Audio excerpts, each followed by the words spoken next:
Hey, so hello, fellow humans. Welcome to the becomings. Make sure to add the S on there because there's many becomings. What is the becomings? I'm not sure I ever really went into that. So first, let me introduce myself. I am Mo, and today we are talking about a number of things. I hadn't really put up a video, kind of like heart to heart, in a minute. Some things have been happening. Some beautiful things have been happening. Transformation is tough. It's painful. Growth is painful, but it is so beautiful. Like that type of pain that comes with growth, there is so much beauty in it. Oh my gosh. Now, so the becomings. What do I mean by the becomings? What does that mean? Well, we know that there are many awakenings, right? You, one individual, can have many awakenings, many realizations, many self actualizations, right? Each one is the start, is both the end of a journey and it's the start of a new journey. Right at that transition point, you awake to who you were and to who you are becoming, right? That is what the becomings is all about. Different levels, every level of awakening, right? In this journey of life. Now, some of the things that's been happening, some of the lessons that I've learned recently, some of the things that I've been awakened to. One is my song, right? I've been talking about these things, sharing my beliefs, sharing how I view things, right? In hopes to find like-minded individuals, in hopes to put ideas out there, put beautiful, great ideas out there for people to pick up on that, at least one person, that somebody would say, aha, that's what I was looking for. That connected some stuff for me. That makes sense. Or to say, aha, I am not crazy. I'm not alone in feeling that way and seeing it that way. You know what I'm saying?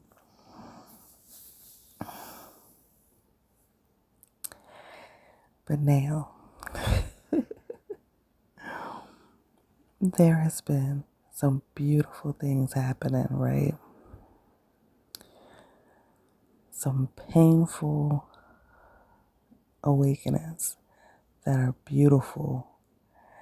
And one of which, right, is the ways that I have been full of shit. Yup, I said it. And even in me saying it, there is some freedom. There is a level of becoming and just being able to admit that. Okay. Now, first, let's start kind of light with my diet. I have been teeter-tottering back and forth throughout my life, and then more recently I've been saying I'm gonna get serious about this thing, and it has been so difficult. But what I have been doing, and each time it has been freeing, is going through my cabinets and throwing stuff away, going through the refrigerator and throwing stuff away, stuff that I've been holding on to because I'm like, I spent money on this, I'm not gonna waste it. This is going to be good when I hook it up. It's going to taste good. I don't want to get rid of it. So first, I got rid of the things that I wasn't so attached to. Some expired stuff, some stuff that's like in packaging that I know is not healthy for me. I just threw out some donuts, y'all. These donuts won't expire. These were some good donuts. They got the icing on it. Good like coffee dipping donuts. I picked that joint up, held it over my head, and dropped it right in the trash. No regrets. Free. Just as recent as a month ago. Hell, a week ago. I would not have done that. I would have said, no, I'm going to hold on to this. I'm going to eat this and I just ain't go buy no more. But that is the freaking trap. That is the trap. So, even my mindset, right? Things have happened over life. There's been traumas. There's been things that like really imprinted on me in a negative way that I was holding on to because deep down I felt like I had the right to be angry. And I do. But why would I want to execute that right? Why would I want to take advantage of that right? Just because you have a right to do something don't mean it's in your best interest to do it. Right? We are free. We are free human beings. We are free to do whatever we choose to do. But there are consequences for everything, good and bad, negative and positive. There are consequences. And holding on to all of that, there was consequences that I was paying. I mean, in terms of waking up angry, going to sleep angry, watching certain shows and things that reminded me of traumas and of negativity, and then just going to those places and lingering in those angry places because I felt like I had to go through those emotions. And on some level, I actually did have to go through it because me going through it, well, first, me fighting it, me resisting it, just made me more angry, right? Because these things happened and they were not right. But that anger was eating me up inside. It was raising my cortisol levels, which is adding the stress, which is taking years off of my life. And that's what I don't deserve, right? Well, I deserve it if I'm doing those things to lead to it. But I feel like ultimately I don't deserve it. So that means I need to do something differently so that I won't get it, right? So that I would get exactly what I deserve, which is a long, healthy life of quality, of love, of peace, of joy. So I started fighting against the idea of not going there, of not feeling those feelings, of not lingering in those feelings. And then I had to realize, Mo, you are full of shit. Like, that don't even make sense. Why are you fighting for the right to be angry? While you're angry and while you're going through it, it makes sense. But when you step outside of those emotions and think about what the end goal is, think about how you want to live life, it makes no sense at all. I mean, like, no sense. It's crazy as hell. Fighting for the right to be angry. So, I didn't just cut it off. And maybe for some people, you can just cut it off and you can walk away, just wash your hands of it, and you're perfectly fine. But for me, I had to go through it. So I sat and I started going through it. And just like in meditation, they say the key is to detach from those emotions, to become the observer, right? So you are not the doer. You're not the one that's feeling those emotions. You are the part of you. You are now identifying with the part of you that is observing the other part of you going through those emotions, right? And then to eventually completely detach, and now you're just observing those emotions going by. You're just observing those thoughts. So I started doing that. And I stopped fighting against myself. And I stopped fighting against those thoughts that was coming in, all of those messages, internal and external, that was telling me not to go there and to stop. I took back control of my power. And I sat and I just observed it. And I saw and I felt how crazy it was. Going through all of those emotions, just a roller coaster of emotions, and holding on to all of that anger and rage. So I don't want to think about this. It don't feel good. I don't want to think about this. So I watched it like a screen go by. And it wasn't just one time, it was multiple times, right? It was many different times that I sat and I watched that these feelings came up, that something sparked it, something triggered it. And I reflected on my inner one. I reflected on my internal studies, my introspection. Where is my mind? Where is my mood? My introspection. How is it affecting my my internal feelings? How's it affecting my heart rate and stuff like that? Exteriospection.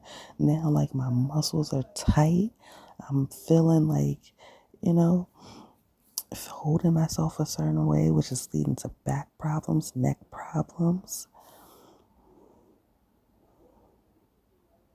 Now I can't think straight. Now time has gone by.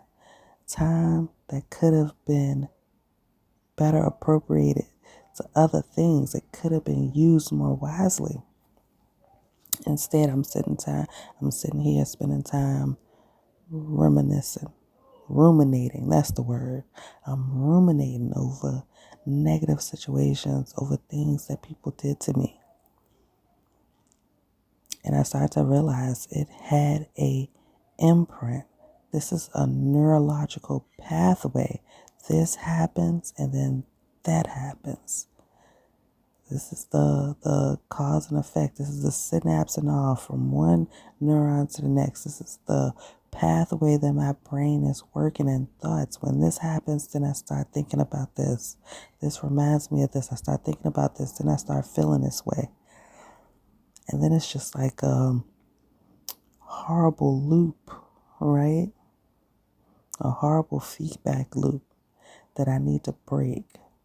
So then in the middle of it, once I realize, when I get to a point where I realize this is horrible and I don't want to think about this. And then at some point, you know what comes next. You know what the next thought is because it doesn't change, right? You know, oh, this motherfucker did this to me. If I would have, or I should have did this, or let them try again, and then this go, and it just keeps going, right? Or the next one, you know? So at some point, I just had to stop and say, okay, well, I know what's coming next, and it don't feel good either. This don't feel good. What's coming next don't feel good. All right, let me just change my thoughts. Let me refocus, you know?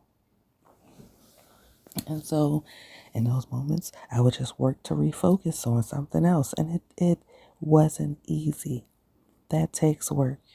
It's like mental exercise, like lifting weights with your brain.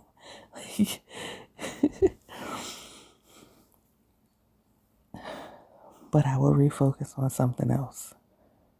Usually it was some part of business, some back end work. What do I have to do to figure out this landing page? How do I figure out the Shopify and get marketing and stuff straight? How do I set up the automations?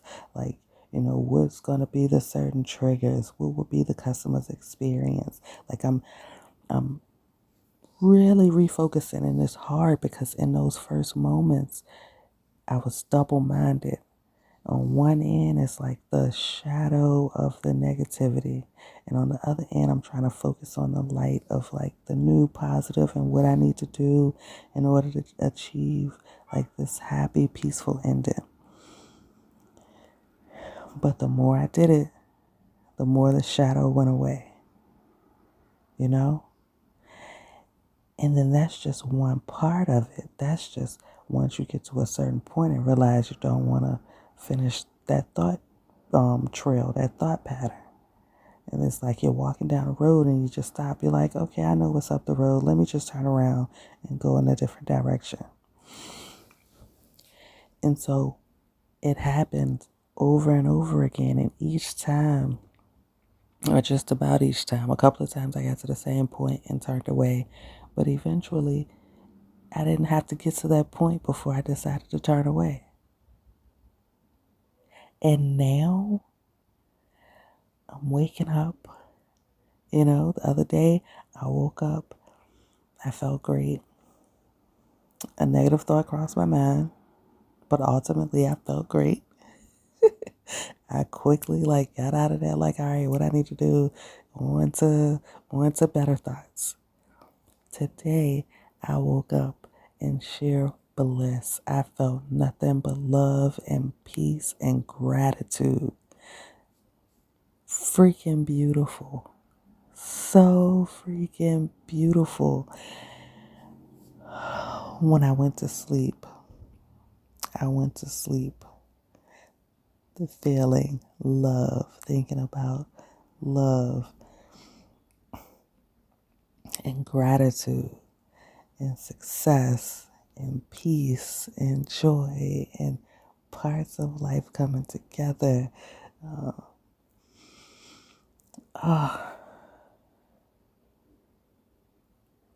Amazing. So much hope for the future. Now, tomorrow, I don't know how I'm going to wake up feeling, but I know what has been working. And I know when I go to sleep tonight, I am going to be thinking on great thoughts, envisioning, imagining my future, feeling the feelings that come along with a beautiful life, right? Feeling it as if all of my dreams are right here, right now. And I know when I wake up, if I do that successfully, then I should wake up with those same feelings, right?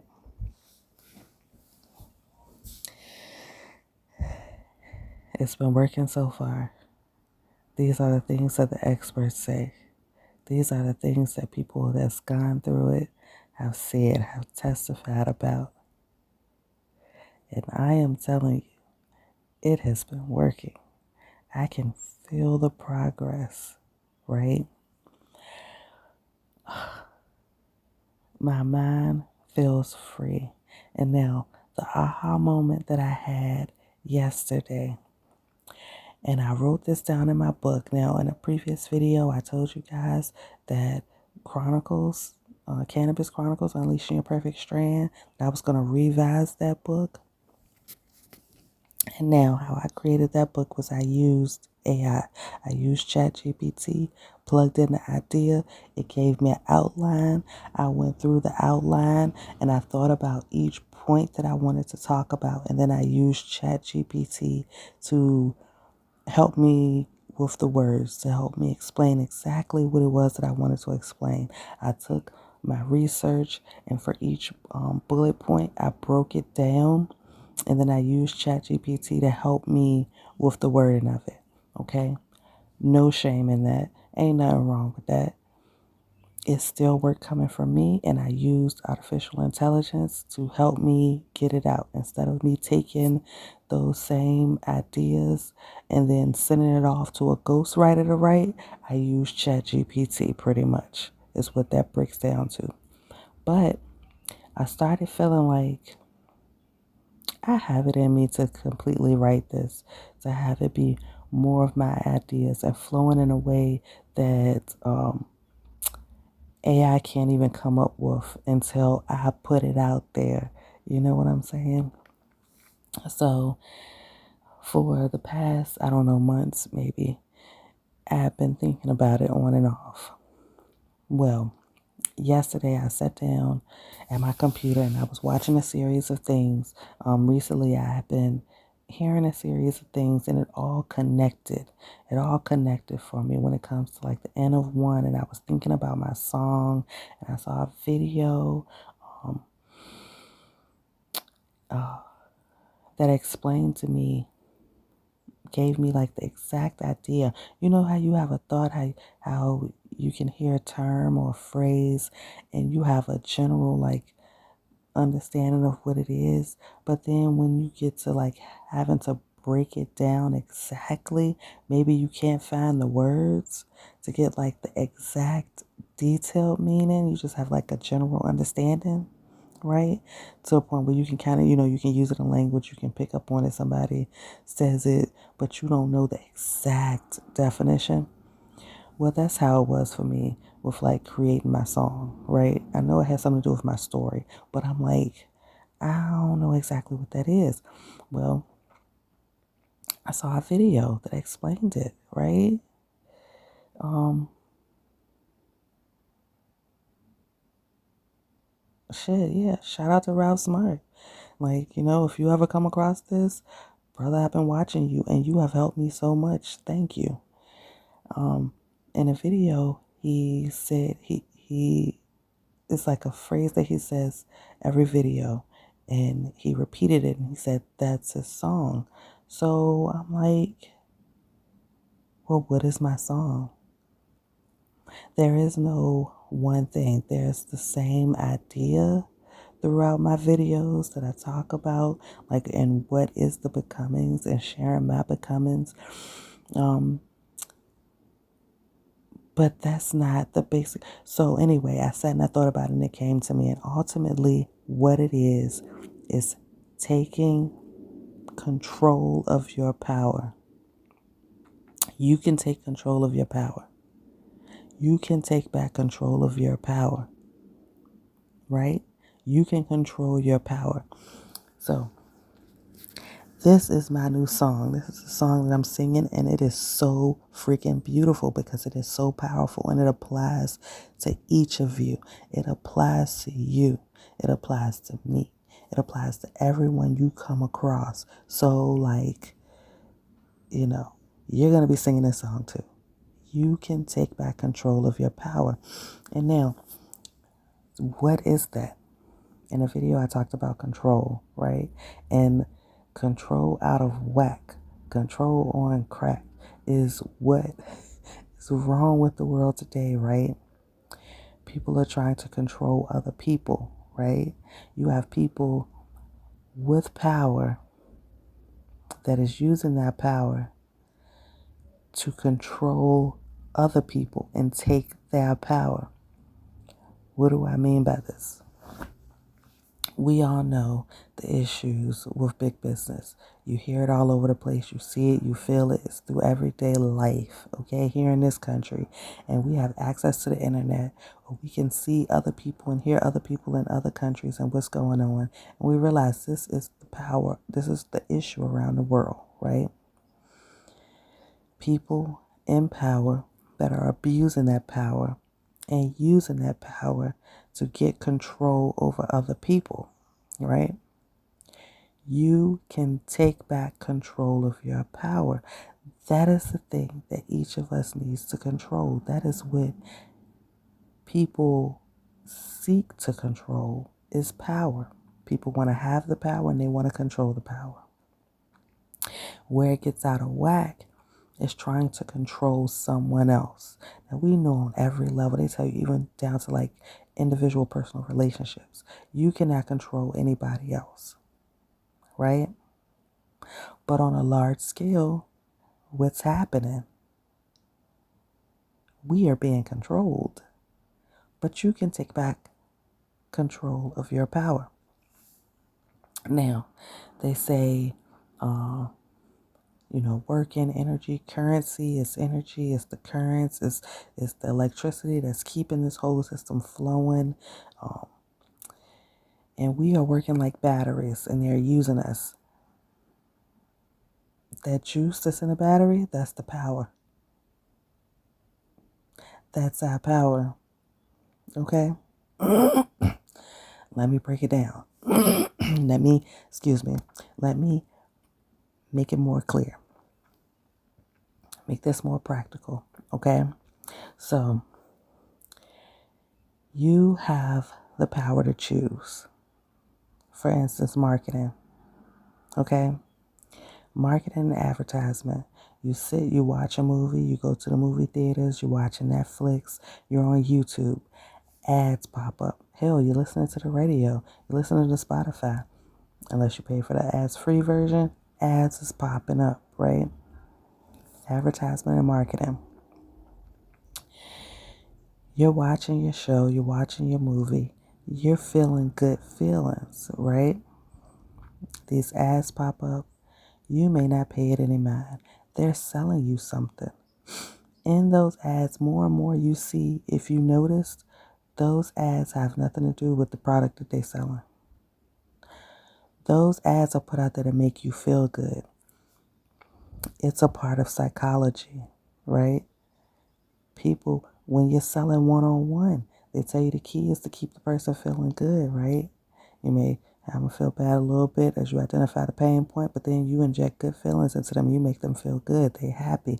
Happy people are willing to loosen up their grip on their wallet. They're willing to spend more. They're willing to pay because they're happy, right? That's the thing when you go out to the club or something like that. The music, everything keeps people happy, excited, right? Ready to spin. Okay. Now, take this back. It's hypnotism. So as early as the first century, and probably even before then, but as early as the first century, CE or AD, same thing, there has been medical professionals, there have been great minds, there have been doctors studying the human brain, right? And in particular, hypnosis.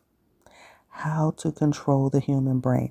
Now, for different purposes, all of it is not omnious. Some of it is to help a person to be well, to overcome an addiction or something like that. Like, for instance, me with ruminescent thoughts, right? Hypnotism will be a way, right, that somebody would try to get rid of that. For instance, nowadays, smoking cigarettes and stuff like that. Often people get hypnotized to break bad habits. Okay. Hypnotism was also a thing that people used to try to control people in terms of like getting them to do what they wanted them to do, getting them to act and behave the way they wanted them to act and behave. It was also used as recent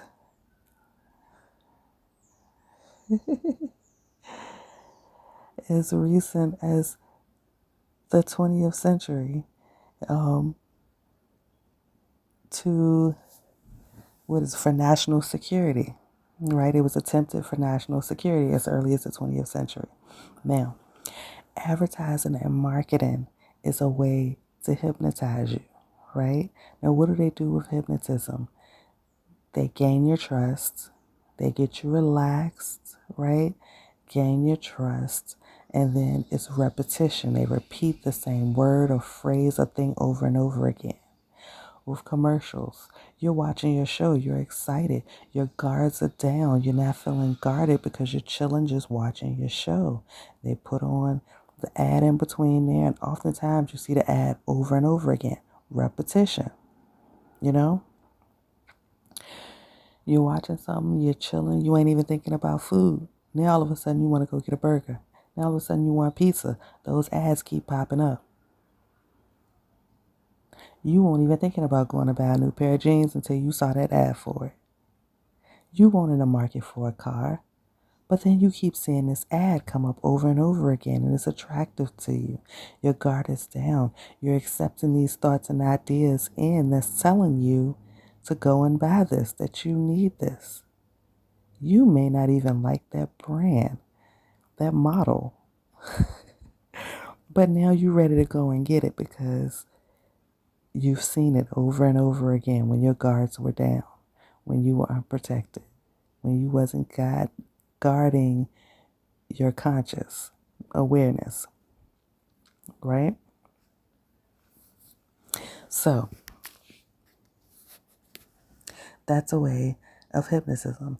That is control, right? And it is the marketers, the advertisers taking control of your power, of your spending power, right?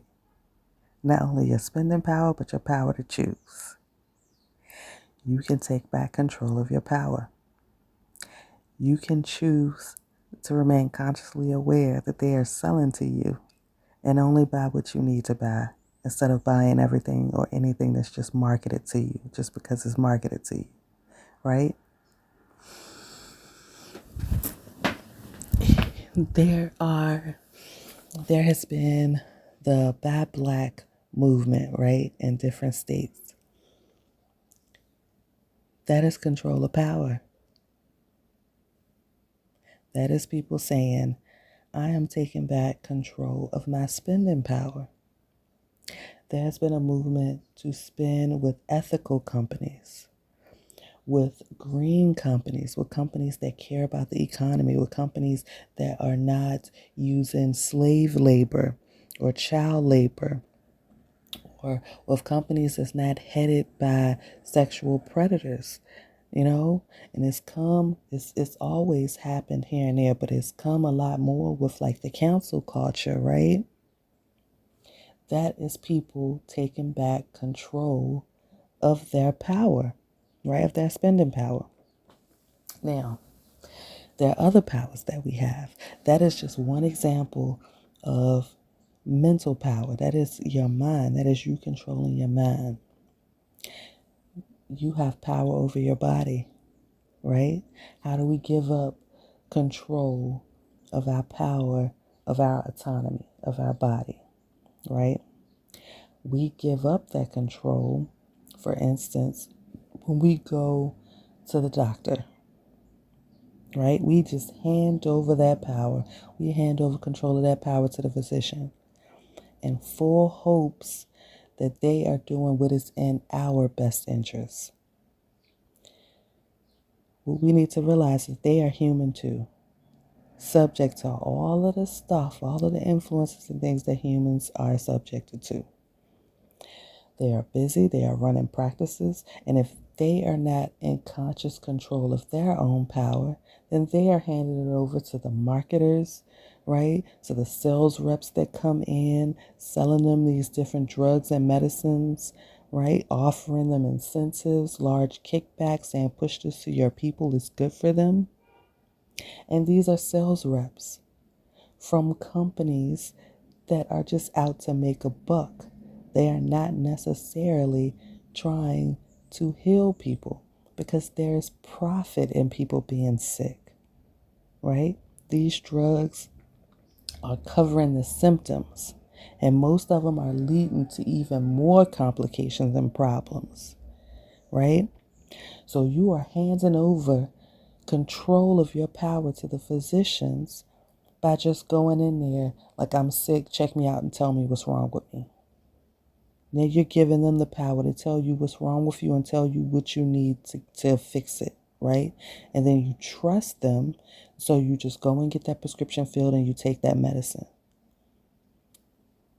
And now what started out as medicine for thyroids now ends up you having to go back in there because now you're depressed. So now you got to go to another doctor and get some more medicine, you know.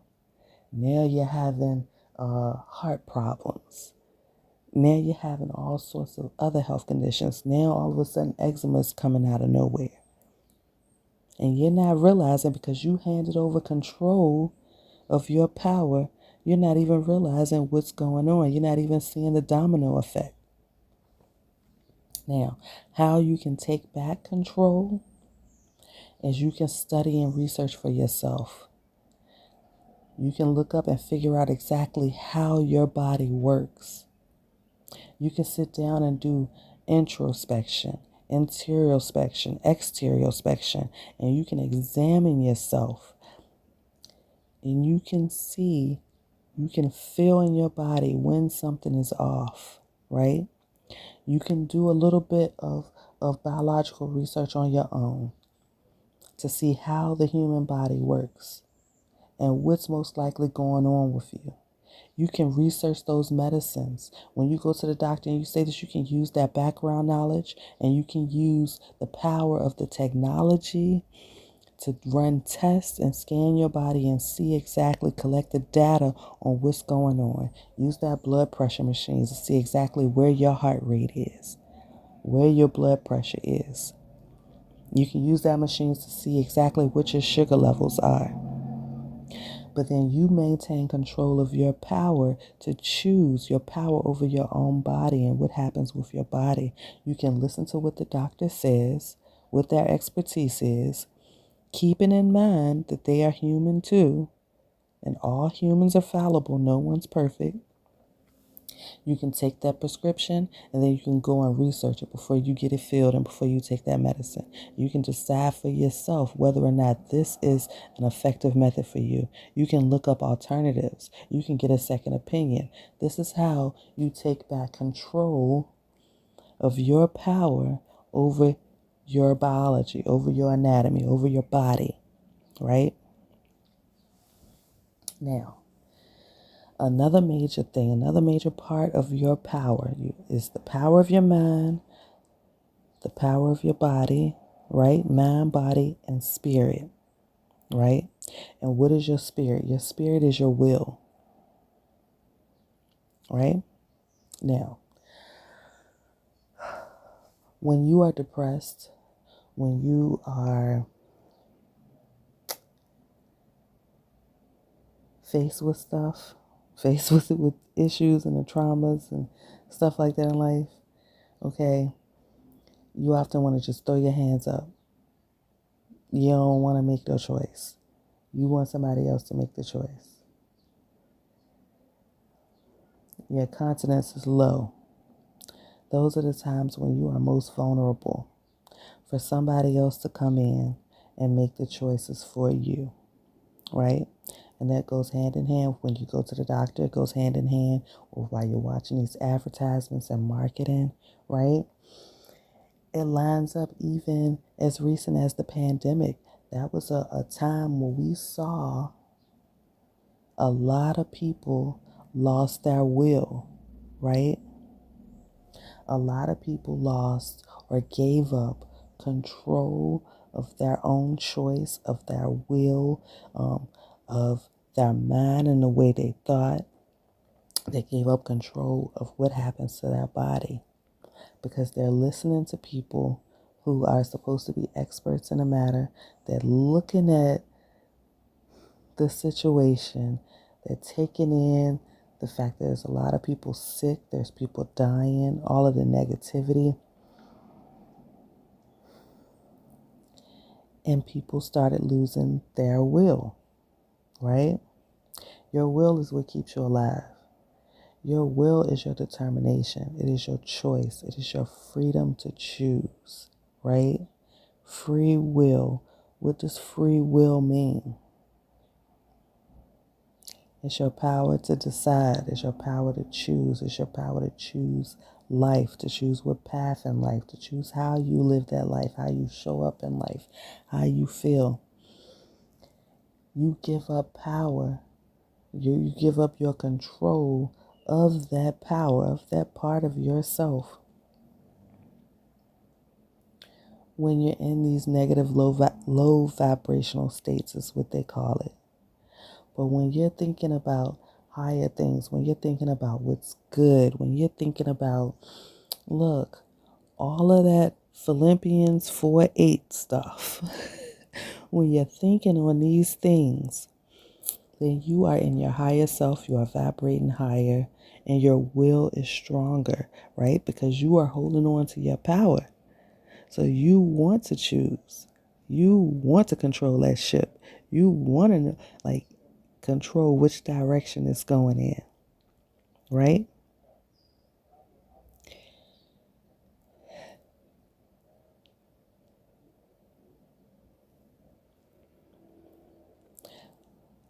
One of the realizations that I came to, the aha moment I arrived at when I was thinking about this, when I was writing this down yesterday, and I said, this is going to be in a book. This has to be in a book. This is an important part of studying self. People need to hear this idea. People need to really grasp this, like internalize this, like it needs to click and mean something to people, because it means something to everybody. It means something to you because this is you. This is a part of your N of one. It's part of your study of one, of your self study, right? That in itself is control of your power to study yourself. And when I was thinking about that, and I thought about free will, people talk about free will, and they talk about the Bible, and they talk about creation and choice. And, free will is not free. Your will is not free. It comes at a cost.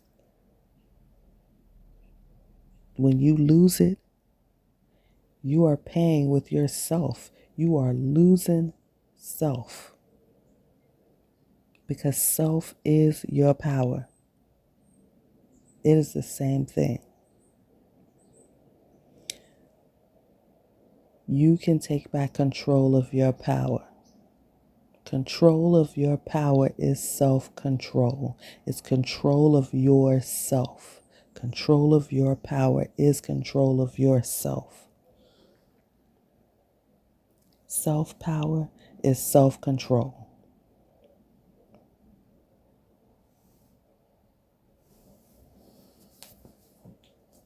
Self-control is power control.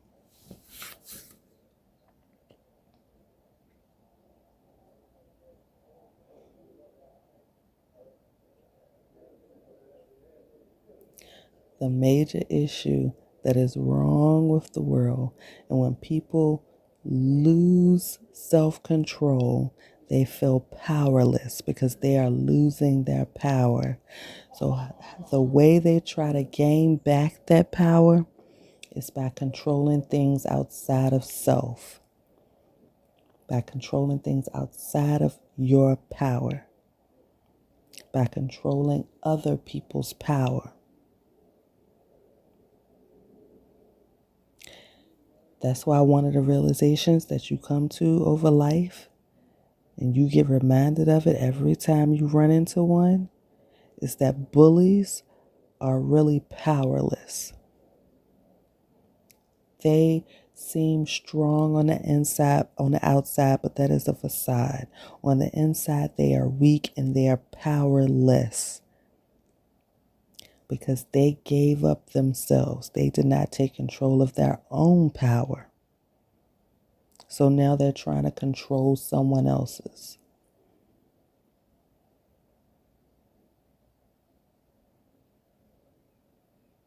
You can take back control of your power. You must take back control of your power. That is how you build yourself into a stronger person. And then you control the power within you that allows you to connect and collaborate with that higher power in other people. You focus on strengthening your higher power. And then you control your higher power and connect that power. You execute control of your power by connecting that power and collaborating with the higher power in other people. And that's how we work together in communities and societies, from families on up to largest groups of civilization. That's how humans work together, and work together in nature, because everything living has power. And because we are living, because we are parts of the whole, we are parts. God is the whole power. God is the ultimate power. And because we are parts, we are individual parts of that whole, Once we connect our power, our higher power, with the higher power in other people and other living things, we have now connected to God.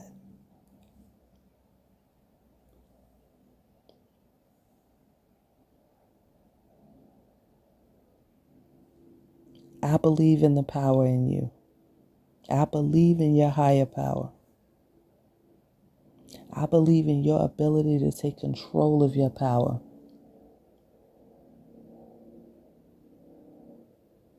And once you do, please share how you did it. That is the becomings. So that when somebody else hears it, it'll help them to take control of their power and to exercise their own higher power and to be able to connect their higher power with the higher power of the other parts of God. Peace. I love you. Thank you for listening. N of 1. The book is coming. Take back control of your power. Peace.